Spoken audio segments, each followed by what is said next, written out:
تیشکە قورئانیەکان نووسینی مامۆستا محەممەد فەتحوڵڵا گولەن.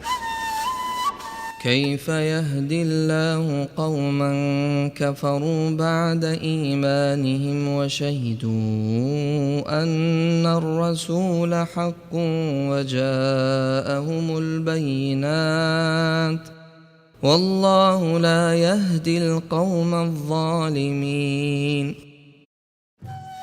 چۆن خوا گەلێک هیدایەت دەدات کە دوای ئەوەی باوەڕیان هێنا هەڵگەڕانەوە و کافر بوون، لە حاڵێکدا شایەتیاندا بوو کە ئەم پێغەمبەرە حەقە و چەندەها بەڵگە و نیشانەشیان بۆ هاتبوو.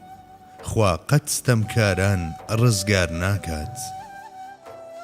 ئەو منکر و ستەمکارانەی سەرەڕای بینینی هەموو جوانیەکانی چاکە و سەرجەم ناشرینیەکانی خراپە لایەنی ناشرینی و کوفر دەگرن، کۆمەڵێک ستەمکاری وەها کە سنووری خۆیان ناناسن و لە ڕێ لایەنداوە. ئەمانە کۆمەڵێک بەدبەختی وەهان کە سروشتیان شێواوە و توانە و بەهرەی وەرگرتنی هیدایەتیان لە خۆیاندا کوێر کردوێتەوە. خوای گەورە بە گوێرەی عادەتە سوبحانیەکانی خۆی چیدی هیدایەت بە نسیبی ئەم جۆرە کەسانە ناکات و هەرگیز نایان خاتە سەرڕێی ڕاست. ئەمانە چونکە هاوڕێ لەگەڵ هێزێکدا کە لە چەق دوور دەکەوێتەوە لە بواری هێزی ڕاکێشانی مقەدەسی ئیسلام دوور دەکەونەوە، هەمیشە لە دووتوێی حاڵەتێکی ڕۆحیدا کە ئەم دوورکەوتنەوەیە بەرهەمی دەهێنێت. ئەو چەقە تاوانبار دەکەن کە لی دوورکەوتونەتەوە و تا بێت سروشتی خۆیان زیاتر دەشێوێنن.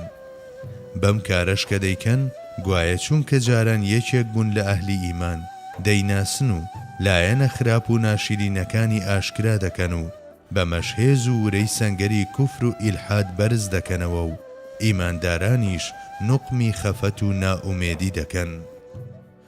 جگە لەمە بە دوورکەوتنەوەیان لە ئیسلام کە لە ڕووی واریداتەکان و بەڵێنەکانیەوە بەراورد بە دینەکانی دی وەکو خۆری خۆران وهایە هەمیشە لە گەڕاندا دەبن، بەڵام لەبەر ئەوەی جوانتر و درەخشانتر نادۆزنەوە هەموو تەمەنیان لە گەڕان بە دوای شتێکی نەبوو نەدۆزراوەدا بە فیڕۆ دەدەن و دەبن بە نمونەیەکی خراپیش بۆ ئەو حەشاماتانەی کە ڕێگا و ئاداب و ئەرکانی ڕێگا نازانن. ولله على الناس حج البيت من استطاع إليه سبيلا. خوا حەجی بڕیارداوە بۆ هەر کەسێک کە بۆی بلوێت.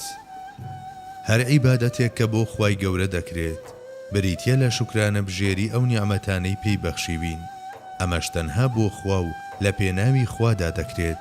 عیبادەتی حەجیش نیشانەی سوپاسگوزاریە بەرامبەر بە نیعمەتی تەندروستی لاشە و ماڵ و مڵکی بەخشرا و هەر بۆیە کاتێک کەسێک نیەتی حەج دەهێنێت دەڵێت ئەحوج الله. قورئانیش بۆ گزارشکردن لەمە دەفەرموێت واللهی علی الناس، پیتی لامی ناو ئەڵڵا بۆ ئیستیحقاقە. لەلایەکی دیکەوە عەلەینا و عەلی الناس فەرزیەت دەگەیەنێت. ئەلی نووسراوی سەر ئەلناسیش عەهدە لە ڕێگەی قەیدی مەنی ئەستەتاعیشەوە ئاماژە بە بەخشرانی هەندێک کەس کراوە. واتە خەڵکی ناو عەلی الناس چێن؟ ئەوانن کە تەندروستیان باشە و پارەی پێویستیان هەیە و ئەگەر ژنیش بوو مەحرەمیان لەگەڵدایە. جگە لەمە بەکارهێنرانی حرف جەری عەلا لە عەلی الناسدا ئەم خاڵەمان یاد دەخاتەوە. لە ڕاستیدا حەج عیبادەتێکی سەختترە لە نوێژ و ڕۆژ و لە پاڵ ماندووبوون و ناڕەحەتی سەفەردا پارەیەکی زۆری تێدەچێت و لە کاروبار و نیشتیمان و نزیکەکانت دوور دەکەویتەوە. وشەی عەلا وەکو ئاماژەیەک بۆ هەموو ئەم سەختیانە هێمایە بۆ سەختی تایبەتی حەج لە نێو عیبادەتەکانی تردا. هەروەها ئەستەتاع بریتیە لە ئەنجامدانی کارێک لە جوانترین شێوەدا و لە ناخی دڵەوە و هاوڕێ لەگەڵ ئەو پەڕی گوێڕایاڵی و ملکەچیدا. دیارە ئەمەش وابەستەی ئیرادە و قودرەت و ئیمکانە. لە مڕووەوە وشەی ئەستەتاع لە بری هێز و توانە و ئیمکان بەکار هاتووە کە بریتین لە پێشەچی و پارچە پێکێنەرەکانی. فراوانی ناو ئەم وشەیە بووە بە سەرچاوەی لێکدانەوەی جۆراوجۆر و هۆکاری فراوانی بۆ چوون لای ئیمامەکانیش. يا أيها الذين آمنوا اتقوا الله حق تقاته ولا تموتن إلا وأنتم مسلمون. ئەی ئەوانەی باوەڕتان هێناوە، چۆن پێویستە ئاوا لە خوا بترسن و مەمرن مەگەر بە مسڵمانی نەبێت. ترسانی تەواو و پێویست لە خوای گەورە ڕاستەوانە لەگەڵ ناسینی خوادا دەگۆڕێت. لەمڕۆوە دەتوانرێت بوترێت هەموو ئەو زانیاریانەی کە لە ناسینی خوادا یارمەتیمان نادەن معریفەتی ڕواڵەتی و قیل و قالن. هەروەها ئەو وتار و کۆڕ و پرسیار و وەڵامانەش کە لەم معریفەتەدا یارمەتیمان نادەن بە ئیسرافی کات و ئیسرافی گفتاردا دەنرێن. پێغەمبەری خوا دەفەرموێت خوای گەورە تووڕەیە لەم سێشتە و لە ناویشیاندا ئەو کەسەی پرسیار زۆر دەکات. بەمەش ئاماژەی بۆ ئەم ڕاستیە کردووە، وەکو نمونەیەکیش بۆ ئەم جۆرە پرسیارانە ئەم گوتەیە نەقڵ دەکات: فڵانەشت خوا دروستی کردووە، ئەی کێ خوای دروست کردووە؟ دەربارەی ئەم بابەتەی کۆتایی دەکرێت ئەم متاڵایە بکرێت. هێندە لەسەر ئاستی هۆکارەکان شتیان داوە بە گوێماندا، هەستێکی وەهایان تێدا دروست کردوین کە حاشا خوا دەسەوەسانە و هۆکارەکان هەموو شتێک بەدی دەهێن و ئەنجامی دەدەن. سەبارەت بە شێرپەنجە و تویانە چارەسەر ناکرێت. دەربارەی ئایدز و تویانە چارەی نییە. ئەیدی لەم سەر و بەندەدا هەرچی تەوەکول و تەسلیمیەتی ئیمانداران هەیە لە ناویان بردووە. ئەمە لە زۆربەی خەڵکانی ئەم ڕۆژگارەدا جزئی بێدیان کولی بوونی هەیە. بەڕای من لە شێوازی بەڵگەهێنانەوەدا پێویستە لە کاریگەرەوە بۆ شوێنەوار بڕۆین و خۆمان بە دڵنیایی بگەیەنین. پێویستە زوو بیر و باوەڕی ئیماندارانەی خۆمان تازە بکەینەوە، بەوەی یادی خۆمان بهێنینەوە ئەوە خوای گەورەیە کە کارسازێنەری هۆکارەکانە و توانای بە هۆکارەکان بەخشیوە و دەتوانێت لە دەرەوەی چوارچێوەی هۆکارەکانیشدا بەدیهێنان ئەنجام بدات.